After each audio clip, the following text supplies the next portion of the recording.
Waouh! Là, on attaque un sacré cas. Peut-être le joueur dont on parle le plus aujourd'hui, il est sur toutes les lèvres. Peut-être le joueur le plus désiré par les top clubs européens, le meilleur buteur de la saison et de l'année 2024 et le meilleur buteur depuis la saison 2023-2024. Il est bien suédois et il s'appelle Victor Gyökeres. De ce que j'ai compris, on dit comme ça. Je sais qu'on peut également le dire Gyökeres. On va l'appeler Victor Gyökeres pour cette vidéo. Des stats absolument hallucinantes. Alors, je sais que certains n'aiment pas trop les stats pur et dur, papier, but et passe D. Je suis un peu comme vous, mais on va parler aussi de data dans cette vidéo et parler de joueurs, un joueur tellement atypique avec un parcours assez spécial. J'ai tellement hâte de vous en parler. Je voulais faire cette vidéo pour vous dire la semaine dernière. Je me suis dit, on va attendre la trêve. On sait jamais. On va voir un petit peu s'il va marquer. Le petit gars a mis voilà, un quadruplé. Tout va très bien dans son dernier match contre l'Azerbaïdjan. Tout se passe très bien. Tantôt comparé à Haaland, tantôt comparé à son compère et ancienne légende, évidemment, Zlatan, qui est Victor Gyökeres. On va également se parler dans cette vidéo de son avenir. Où va-t-il aller? Le Barça, le PSG, le Real Madrid, les clubs anglais, je ne sais pas, City, il y a Haaland. Bon, on va parler de tout ça. Il y a vraiment pas mal de choses à dire. J'espère vraiment que vous allez bien. En tout cas, je vous souhaite une excellente vidéo.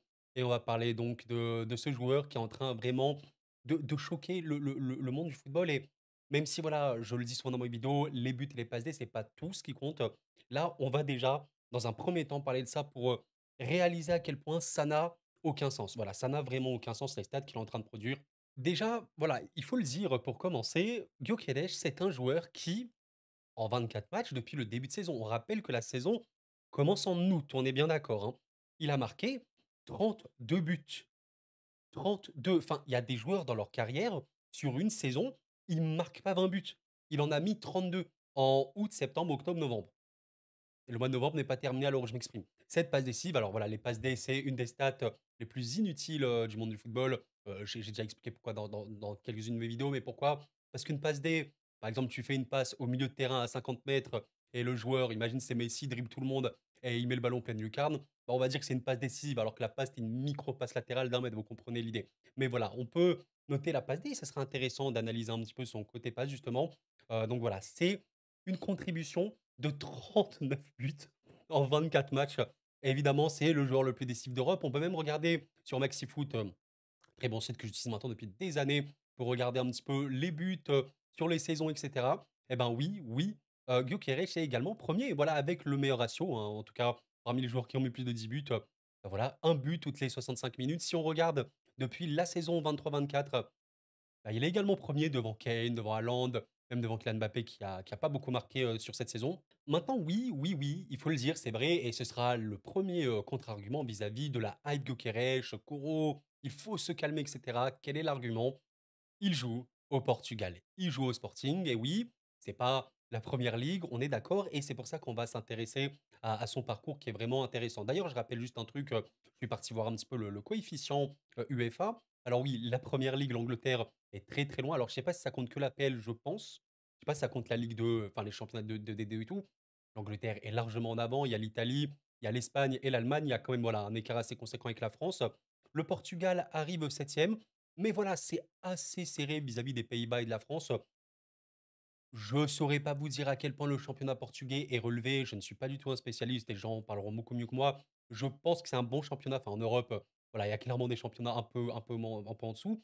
Mais voilà, c'est pas, oui, c'est pas la première ligue et tout. Et c'est à relativiser. Et juste pour terminer sur les purs buts purs et durs, je vous laisse regarder un petit peu les statistiques des buts purs des attaquants, des avant-centres et tous des buteurs, quoi. Sur les 10 dernières années, même plus, on voit quand même qu'il y a eu des sommets très élevés. On parle de 58 buts pour Gyökeres dans l'année 2024. C'est plus que certains joueurs. Bon, Messi, 91 buts en 2012 en une année, je ne comprends toujours pas comment cette chose est arrivée, mais ça a bien eu lieu. Sinon, voilà, Gyökeres, et il reste le mois, à la fin de mois de novembre, mois de décembre, il est devant Kane 2017, Lewandowski, etc., 2019 et tout. Oui, il joue au Portugal, on l'a dit. Maintenant, c'est pas, comment dire, un hasard parce que Gyökeres et on m'attend un peu parler de son historique, c'est un joueur dont on entend parler surtout depuis la saison dernière. Ouh là là, attention, Il y a un attaquant au Portugal, il fait des ravages. Apparemment, il a eu, une petite carrière avant et tout et on va voir ça. En fait, ce qui est super intéressant, c'est que Gyökeres déjà, il a, un parcours, je vais pas dire spécial en mode si on n'a jamais vu ça, mais qui est intéressant surtout dans le contexte du football actuel. Je vais vous montrer rapidement sa fiche sur Transfermarkt.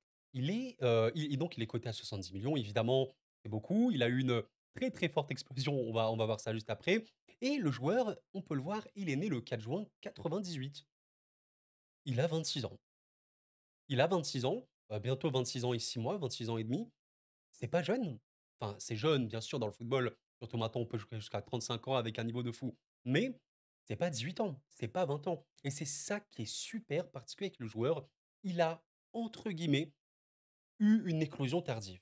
Et c'est ça qui est assez dingue parce qu'aujourd'hui, on est dans un monde où Lamine Yamal, Kylian Mbappé, les Pedri, les Casado, machin, ils ont 3 ans, les joueurs, et c'est déjà les meilleurs joueurs du monde. Bah, Gyökeres, et on rappelle hein, quand même, voilà, il est formé dans son pays, il est suédois, voilà, je l'ai dit en début de vidéo, il est également hongrois hein, de par son grand-père.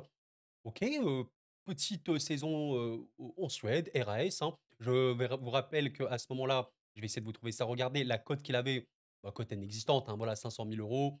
Il était voilà 21 ans déjà. Non, c'est 19 ans quand même, quand il était en Suède. Il a fait un petit passage à Brighton où il a vraiment peu joué, comme on peut le voir à droite. Je vous laisse regarder. Petit passage en Allemagne, au Pays de Galles et Coventry. Ok, Coventry. Donc c'est un petit peu le moment où à Gyökeres, bon, avant ça, joueur assez inexistant. Enfin, c'est-à-dire que vraiment, à part les gens qui étudient la data, le scouting, et cetera, bon, Victor Gyökeres, d'accord. Avant 2021-2022, bah, c'était un joueur assez inexistant. 21-22, le joueur, il a, je vous le montre, exactement 23 ans. Et c'est ça qui est super intéressant. Avant 23 ans, eh ben, le joueur, voilà, n'était clairement pas le joueur qu'il est aujourd'hui. On rappelle en plus que voilà, 24 novembre 2021, vous pouvez le voir ici, c'est super intéressant. À 23 ans, il est coté à 2,5 millions d'euros, ce qui est évidemment très très faible. 23 ans, bon, tu te dis, ok, peut-être que c'est un joueur qui a fait qui ne va pas avoir une grande carrière ni rien. Coventry, donc équipe de championship, seconde division anglaise, on est déjà sur du 17 buts en 45 matchs. Alors voilà, là, je parle vraiment des stats pur et dur papier. OK, alors je rappelle quand même que le championnat, la seconde division anglaise est très bonne, hein, vraiment. C'est pas du tout un championnat catastrophique. Je pense vraiment qu'aujourd'hui, tu fais des matchs, une équipe de D2 anglaise contre des équipes de Ligue 1, je suis pas du tout sûr que les équipes de Ligue 1 l'emportent facilement à tous les coups, vraiment pas. Pour vous dire quand même donc voilà, saison 22-23, là, on est quand même sur un truc qui a été plus consistant, même au niveau des passes, je sens quand même que c'est également un joueur qui, voilà, peut apporter au niveau de la passe, des contributions et tout. 21 buts, 10 passes D, 46 matchs, il améliore son ratio, il contribue également à son équipe. On peut voir d'ailleurs qu'il a appelé avec la Suède en 2019 et après il a beaucoup marqué. Je crois pas qu'au début il jouait. Et à la suite de ça, donc, il va au Sporting. Je vous montre quelque chose au niveau de sa cote. Oui, le moment où il signe au Sporting, il a déjà une cote de 32 millions. Et là, c'est quand même conséquent. Le 1er juin 2023, à la fin de sa saison à Coventry, il était voilà, à 13 millions. Et au début voilà, de son parcours avec le Sporting, 29 septembre, où il a déjà commencé à marquer quelques buts, 32 millions. Et là, évidemment, saison précédente qui fut absolument choquante. 33 matchs, 29 buts, 10 passes. Stat aberrante, même pour le championnat portugais, ce n'est pas normal. Ce n'est pas normal d'être autant décisif. Et là, évidemment, début de cette saison, 8 octobre 2024, bon voilà, il a une cote de 70 millions. Entre nous, fin d'année, début d'année 2025, sa cote elle est à 90 millions. Je pense qu'on est à peu près sûr là-dessus. Et il fait un début de saison, voilà, encore une fois, des stats aberrantes. Et en fait, c'est ça qui est important de retenir. Oui, l'explication d'un joueur qui peut marquer énormément de buts, ça peut être le niveau du championnat, également le Sporting est sûrement la meilleure équipe du Portugal maintenant depuis 2 ans au moins, très très très très dominatrice, etc. C'est vrai. Maintenant, il faut faire aussi attention à ne pas, comment dire, ne pas, alors j'ai pas le mot là, mais ne pas j'ai pas le mot, excusez-moi, j'arrive pas. Ne pas minimiser, j'ai enfin trouvé le mot, les performances. Parce que quand un joueur, et c'est déjà arrivé dans l'histoire, te fait une saison, allez 40 buts, il s'éteint, avant il y a rien, après il y a rien, bah, on peut dire: «Allez, c'est le temps d'une saison, tu peux exploser de temps en temps» et je crois qu'il y avait, notamment le Paco Alcácer. Est-ce que ça vous dit un truc? Je sais pas si, je pense que certains le savent évidemment. Paco Alcácer, c'est vraiment un exemple qui m'est venu comme ça dans la tête, donc il est joueur espagnol, il a été, international fut un temps. Bon maintenant, il joue aux Émirats. voilà, il a complètement disparu, du radar alors qu'il a même eu une période un peu faste en Espagne. La saison 2018-2019, ben, Paco Alcácer, il joue 2 matchs avec l'Espagne, il met 3 buts, OK, vous pouvez le voir tout à droite de l'écran et avec Dortmund en prêt, 14 matchs, 12 buts. On est en mode: «Ouh là là, Paco Alcácer, mais qu'est-ce qui se passe? Le meilleur joueur du monde, meilleur avant-centre, il faut l'acheter machin» et après, bah, il s'éteint totalement, il n'existe plus, il est pas voilà, vraiment beaucoup titulaire. Villarreal, il se passe rien, remplaçant par-ci par-là et voilà, il disparaît en prêt, aux Émirats. Gyökeres, c'est pas du tout ça. C'est un joueur qui est en constante progression. On parle en plus d'un buteur, un buteur assez atypique, on va en parler, qui, OK, allez, avant Coventry, bof, petit prêt par-ci par-là, il est pas tout le temps titulaire machin. OK, voilà, il a eu une petite, belle saison 2007, année 2007 à en Suède, mais voilà, c'est le championnat suédois, OK. Mais là, saison 21-22, il a quand même été performant. Tous les, dataticiens, les scouting, ceux qui repèrent et qui surveillent les joueurs, ils l'ont à l'œil. Saison suivante, oh! Là, tu as monté ton niveau. C'était pas juste le temps d'une saison, tu as été performant. Tu vas au Sporting, donc là, tu montes vraiment de niveau également. OK, et saison du Sporting, elle n'a aucun sens. C'est une continuité et donc cette saison-là, actuelle 24-25, elle était cruciale à voir. Bah, comme on l'a montré, voilà, des stats absolument aberrantes, le meilleur buteur, machin, tout ce que vous voulez. C'est une continuité. Non, Gyökeres, ce n'est pas juste un effet de mode. C'est pas juste un joueur qui, allez, comme ça, il a un coup de chance, il a un prime comme ça et c'est ainsi. Non, c'est un joueur en constante progression, constante évolution et qui, oui, est complètement, heu, cherché, repéré et oui, bien sûr que là, il va passer un cap au niveau des clubs qui est absolument important. Maintenant, ce que j'ai envie de parler, maintenant qu'on a parlé un peu des statistiques, de buts, aussi ne pas minimiser ça, même si c'est au Portugal, il n'est pas apparu comme ça du jour au lendemain. Il est depuis 4 saisons constant et il ne cesse de progresser. Et ben, il faut regarder aussi son profil. Je vous propose de passer un petit peu sur Football Ref. La data, c'est un outil, je le rappelle. C'est pas la vérité absolue, c'est un outil, mais un outil capital pour la compréhension des profils du football, même voilà des rôles qu'on a dans le football. Je rappelle que tous les clubs maintenant utilisent la data. Il y a vraiment des gens chargés pour ça, payés pour ça, c'est leur métier. Je rappelle qu'un des plus grands clubs d'histoire du football, comme Liverpool, l'utilise maintenant depuis des années. Ils ont recruté plein de joueurs comme ça. Jürgen Klopp, coach de Liverpool, a été recruté avec la data, alors que le Dortmund de Klopp avait fini, allez, huitième, je crois, de Bundesliga. Ils l'ont pris, Liverpool, parce que la data est un formidable outil pour comprendre un petit peu tout ça. Bon, évidemment, Gyökeres, donc joueur de 26 ans, maintenant on l'a compris, qui est arrivé un peu sur le tard, comme bah, je pensais à Kolo Muani, vous savez, joueur également qui a 25 ans, il va faire 26 ans dans quelques jours. Il a eu une très, très, très forte explosion à partir de Francfort. 23 ans, voilà, 23-24 ans, un peu comme le Gyökeres au final. Bon, OK, Gyökeres, alors déjà, soyons bien clairs sur une chose. Oui, c'est un serial buteur. Ce mec est né pour le but et ça se voit, c'est flippant. Il y a des buts qu'on peut appeler des tapines, mais vous savez, les tapines, c'est que tu es très fort dans le renard de surface. Si tu sais te mettre dans des positions où tu es seul devant le but, après une attaque, après une action collective ou quoi, ben, c'est que tu as un renard des surfaces. C'est des joueurs comme Haaland, Lewandowski, Kane, n'importe quel grand joueur. Regardez tous les top attaquants de l'histoire du football. À chaque fois, ils étaient bah, seuls devant les cages, tapines. Bah oui, bah parce que c'est leur talent. Donc évidemment, ce mec est un serial buteur. Les statistiques qu'il a, alors elles sont très vertes pour ceux qui sont pas trop habitués à Football Ref, je vous explique rapidement. Plus une statistique est verte, plus c'est bon signe. Donc déjà là, je pense que vous dites: «OK, 99 signifie littéralement que dans une statistique, il est meilleur que 99 des joueurs en Europe comparé à son poste évidemment, là en l'occurrence des avant-centres». Vous pouvez voir ça aussi de la manière inverse. Il est dans le top 1 dans une stat précise. Là, il faut savoir qu'il est comparé, il me semble, hein, aux joueurs avant-centre du top 7 européen, donc même compter, Pays-Bas et Portugal du coup. Et oui, oui, les statistiques de tir qu'il a et les statistiques basiques, comment vous dire? C'est un tout petit peu bien, mais vraiment légèrement bien. Le joueur est légèrement fort sur cet aspect. Bah, en fait, c'est très, très simple. Comment on peut comprendre tout ça? En quelques mots, Victor Gyökeres est l'avant-centre, se générant le plus d'occasions en Europe et l'avant-centre qui tire quasiment le plus en Europe, qui cadre quasiment le plus ses frappes en Europe, qui a un pourcentage de tir cadré, exceptionnel littéralement, un taux d'expected goals, voilà, comme on l'a dit, c'est le joueur qui en a le plus en Europe littéralement. Même sans les pénaltys, les tirs qu'il a, ils sont dangereux. Enfin bref, c'est honnêtement parfait. Il y a une seule stat qui n'est pas méga verte, c'est la distance moyenne du tir, parce qu'il tire pas non plus, de loin tout le temps. Mais sinon, il y a littéralement rien à dire. Je vais vous montrer Haaland. joueur, voilà, qui joue à City, Première Ligue et tout, évidemment, tout est différent. Bah, voilà, Haaland, c'est à peu près les mêmes stats, honnêtement, qu'on voyait là, c'est Gyökeres, là, c'est Haaland. Alors voilà, Haaland, il y a certains aspects où il est légèrement moins fort, mais voilà, en tout cas, Gyökeres, en jouant au Portugal, bah, il est littéralement élite, élite, élitière. Ce qui est super intéressant vis-à-vis, par exemple, d'un Haaland, c'est que la passe, regardez, ça, c'est vraiment super intéressant. La qualité de passe de Haaland n'est clairement pas bonne. Mais quand on dit pas bonne, ça ne veut pas dire que c'est un peintre à la passe. Alors, il a déjà pu faire des occasions créées par la passe, il a déjà pu donner des ballons dangereux par la passe et fait des passes D. Mais quand on voit la data, oui, Haaland, et même on le voit sur le terrain, les passes courtes, les passes moyennes, les passes longues, bah, il en fait peu. Alors après, voilà, il a un bon taux de réussite sur les passes moyennes notamment, on a déjà vu ça, mais c'est clairement pas son registre. Et ce qui est important, c'est regarder notamment les expected assists. C'est comme les expected goals, les passes décisives attendues. C'est pour ça que c'est beaucoup plus intéressant de regarder ça.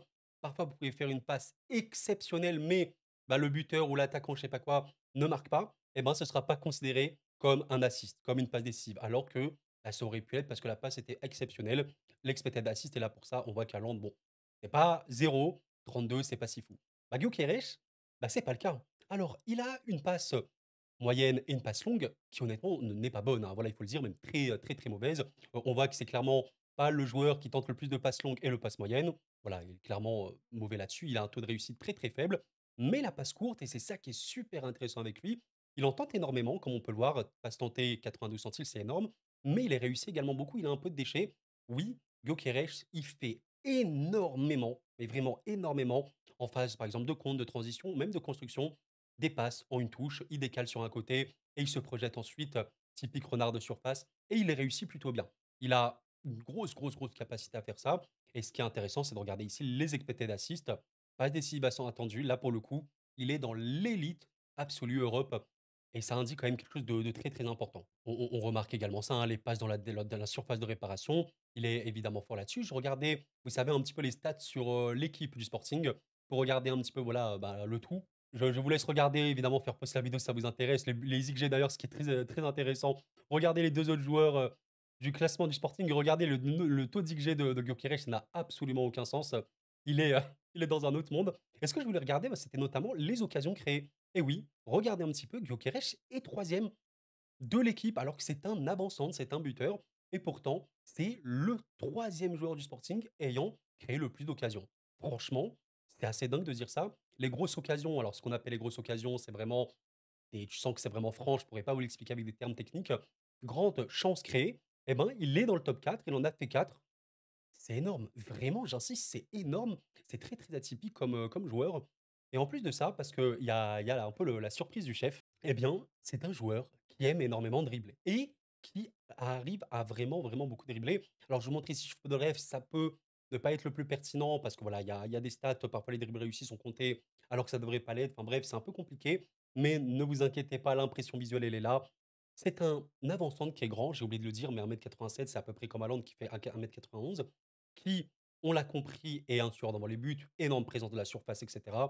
D'ailleurs, présence de la surface, on peut voir ici, touche dans la zone offensive. Enfin, littéralement, c'est le premier, hein, je pense, hein. Si on regarde, c'est vraiment total, total, total abusé. Surface de réparation, il est évidemment premier. Enfin, il est dans les premiers largement. Mais en plus de ça, il dribble beaucoup et je vais vous montrer notamment quelques buts. Bon, vous le savez, hein, malheureusement, sur YouTube, on est très, très, très, très exposé aux droits d'auteur, hein. Il y a beaucoup de chaînes qui ont disparu à cause de ça, malheureusement. Donc, on peut montrer que des petits screens, des petites images. Là, je voulais vous montrer une occasion de but assez voilà, tranquille pour Guérej, comme d'habitude. Il fixe un défenseur et il le fait énormément. Il fixe, petit crochet, intérieur souvent, et il essaie de finir soit petit filet, soit poteau rentrant, soit lucarne. Enfin, il a une finition aberrante, honnêtement aberrante. Là, en l'occurrence, le ballon, il est enroulé pleine lucarne après un petit crochet, quoi. Après, voilà, quand même une pression des joueurs adverses, il faut le dire. Là, c'est également intéressant. On est encore une fois en une phase de transition ou de contre pour le Sporting, plutôt, où, bah voilà, Gyökeres, là, il y a un joueur derrière lui, il y a deux joueurs devant lui. Allez, qu'est-ce que tu ferais à ce moment-là? Là, vous voyez pas sur votre écran, mais en haut, il peut servir un joueur. Il y a un joueur du Sporting en haut. Il peut servir ici. Et bon, ben, qu'est-ce qu'il va faire à votre avis? Et ben, en fait, il va rentrer, vraiment dans la surface de réparation. Là, il y a quand même, un pressing, enfin, une action défensive qui va être enclenchée par le joueur adverse. Tu vois déjà la position de son corps où il va complètement bouger le ballon et crocher encore une fois intérieur. il va totalement le réussir. Voilà, le tacle adverse a été honnêtement, je pense, bon, mais voilà, il dribble vraiment bien pour le coup. Il a un vrai, vrai taux de réussite. C'est tellement atypique d'être si grand et avoir quand même bah, cette qualité-là. C'est compliqué.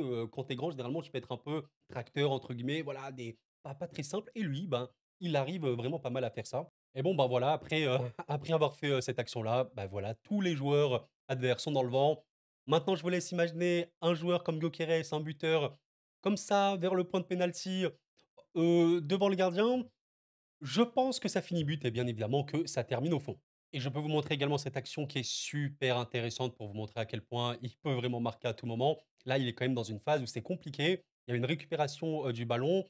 Et il y a 3 joueurs sur lui. Qu'est-ce que vous feriez à sa place? Est-ce que vous passez ici? Vous tentez le retrait? Eh ben, je vais vous montrer ce qu'il va faire. En fait, il temporise le ballon et il arrive à faire cette petite, je sais pas comment on peut dire, talonnade. Enfin, je ne saurais même pas vous dire comment s'appelle ce geste, mais petit dribble, hein, vraiment avec le pied derrière. Il est droitier, hein, je le rappelle.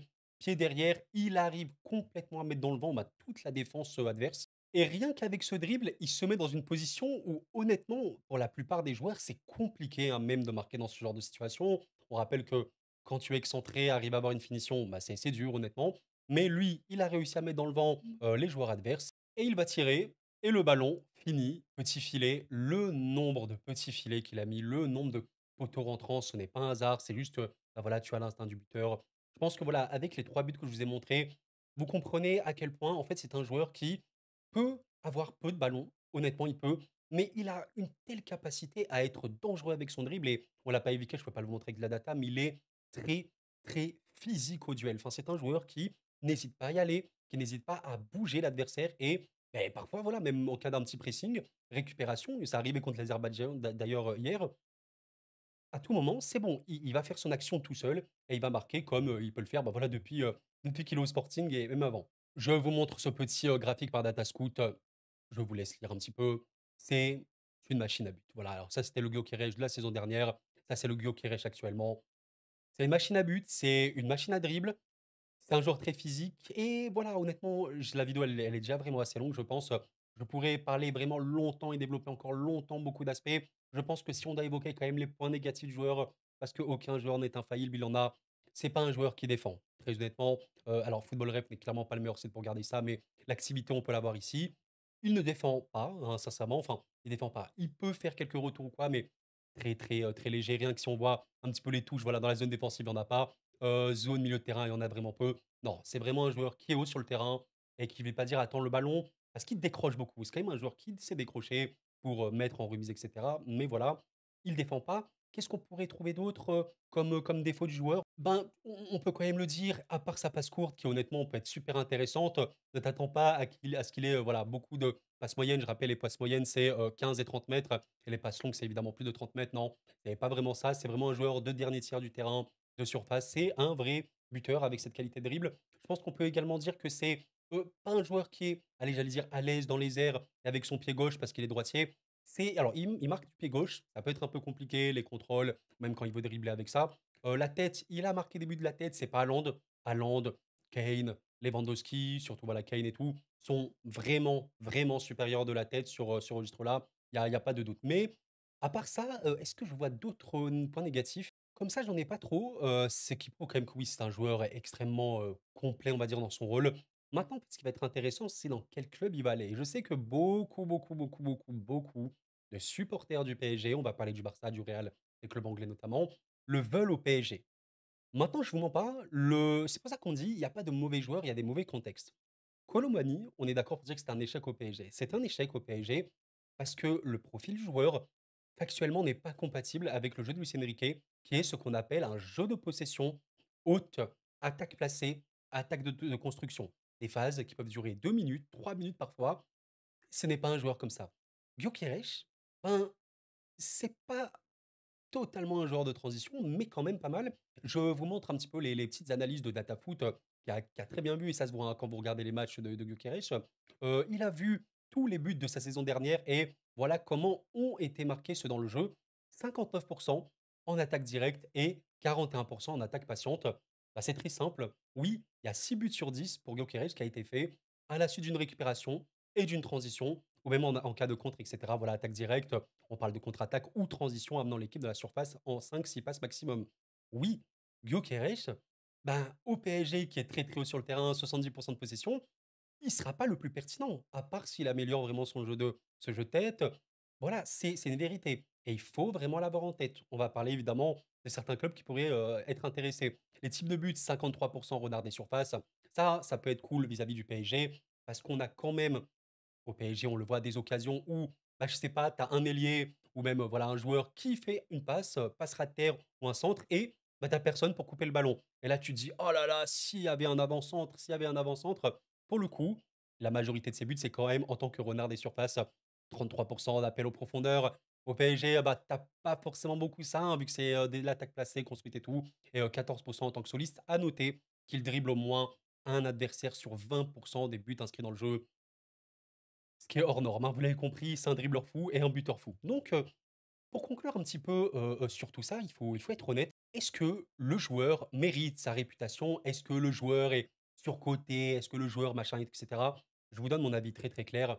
C'est un joueur qui mérite sa réputation, qui mérite, le fait qu'on parle de lui et c'est des joueurs un petit peu rares dans le football actuel. Je sais que pour certains, ça peut être un peu faire peur, je sais pas, le fait qu'il perce aussi tard, mais je pense qu'on a été un peu «matrixé» entre guillemets dans la tête par des joueurs comme Mbappé, comme Lamine Yamal et tout, qui à 16, 17, 18 ans, c'est les meilleurs joueurs du monde. Faut pas oublier que quand tu arrives à commencer ta carrière 22, 23 ans, c'est super bien. Il y a plein d'exemples comme ça. Là, à 26 ans, il est même pas au pic de sa carrière. Il sera très, très fort. C'est un joueur qui va faire des ravages dans un bon collectif, dans une équipe adaptée à lui, c'est sûr et certain. Rappel d'une chose extrêmement importante, Gyökeres n'est pas un joueur qui se blesse. Ce joueur ne se blesse pas. Je l'ai vu, c'est très, très, très, très, fou. Pour vous dire, ça m'a choqué, c'est la première fois que je vois ça sur Transfermarkt. Le joueur a 26 ans, historique des blessures, pas d'entrée possible. Je n'ai jamais vu ça. Il n'a pas eu de blessure. Je crois qu'il a eu un petit truc, mais vraiment un rien du tout. Mais le joueur, regardez, il y a pas de blessure. Il y a pas de blessure disponible. Donc ça, c'est un point quand même ultra positif, je pense, dans le football actuellement, de se dire qu'il y a un joueur qui a 26 ans, buteur en plus, bah, il ne s'est jamais blessé. Assez, assez dingue. Maintenant, concernant le futur club où il peut aller et les pistes les plus logiques et les plus intéressantes, déjà, il faut se poser la question, est-ce qu'il ira tout de suite dans le top de l'élite européen? Barça, Real, etc. Peut-être. Après, un petit club de transition qui reste des clubs immenses comme Milan. En Angleterre, on peut trouver quoi? Bon, j'allais dire Chelsea, qui peut être un très gros club, mais voilà, peut être un peu de transition aujourd'hui, comme Tottenham ou autre, pourquoi pas. Maintenant, si on parle des top, top clubs, je vais être honnête avec vous, ben, le choix le plus pertinent dans ma tête, c'est le Barça. Une équipe, comme le Barça, qui est vraiment une équipe de transition, qui peut jouer possession, mais qui sait lâcher le ballon, qui sait partir vraiment soit en contre, soit en transition. Un joueur comme Gyökeres là-bas, à l'aide, enfin j'insiste là-dessus, je j'ai très, très peur. J'ai extrêmement peur des stats que peut avoir Gyökeres au Barça de Flick. Il y a Lewandowski, mais Lewandowski, il a quoi, 36, 37 ans?